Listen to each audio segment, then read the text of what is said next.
बूढ़ी माँ का सवाल, बच्चों को भूलने की दवाई है क्या?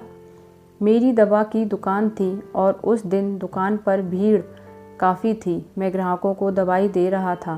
दुकान से थोड़ी दूर पेड़ के नीचे वो बुजुर्ग औरत खड़ी थी। मेरी निगाह 2-3 बार उस महिला पर पड़ी तो देखा उसकी निगाह मेरी दुकान की तरफ ही थी। मैं ग्राहकों को दवाई देता रहा, लेकिन मेरे मन में उस बुजुर्ग महिला के प्रति जिज्ञासा भी थी कि वो वहाँ खड़े खड़े क्या देख रही थी। जब ग्राहक कुछ कम हुए तो मैंने दुकान का काउंटर दुकान में काम करने वाले लड़के के हवाले किया और उस महिला के पास गया। मैंने पूछा, क्या हुआ माता जी, कुछ चाहिए आपको? मैं काफ़ी देर से आपको यहाँ खड़े देख रहा हूँ। गर्मी भी काफ़ी है, इसीलिए सोचा चलो मैं ही पूछ लेता हूँ आपको क्या चाहिए।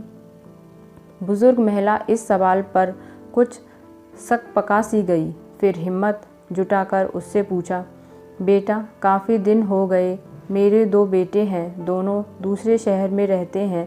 हर बार गर्मी की छुट्टियों में बच्चों के साथ मिलने आ जाते हैं। इस बार उन्होंने कहीं पहाड़ों पर छुट्टियां मनाने का निर्णय लिया है बेटा, इसलिए इस बार वो हमारे पास नहीं आएंगे। यह समाचार मुझे कल शाम को ही मिला।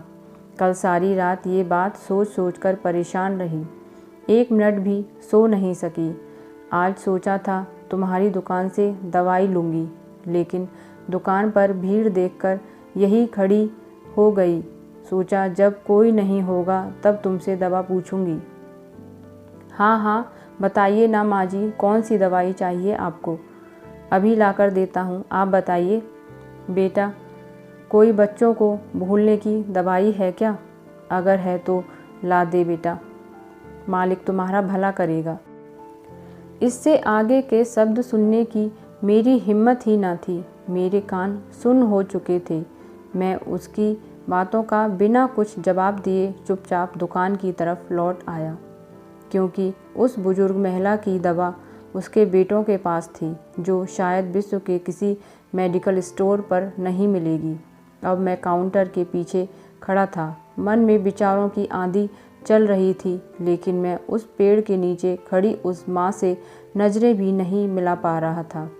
मेरी भरी दुकान थी, उस महिला के लिए खाली थी। मैं कितना असहाय था, या तो ये मैं जानता था या मेरा भगवान। अब जब भी अपने शहर में ये सुनता हूँ कि इस बार गर्मी की छुट्टियों में हम गांव नहीं कहीं और घूमने जा रहे हैं, तो वो पेड़ के नीचे उन माता जी की वेदना अंदर तक झंझोड़ देती है।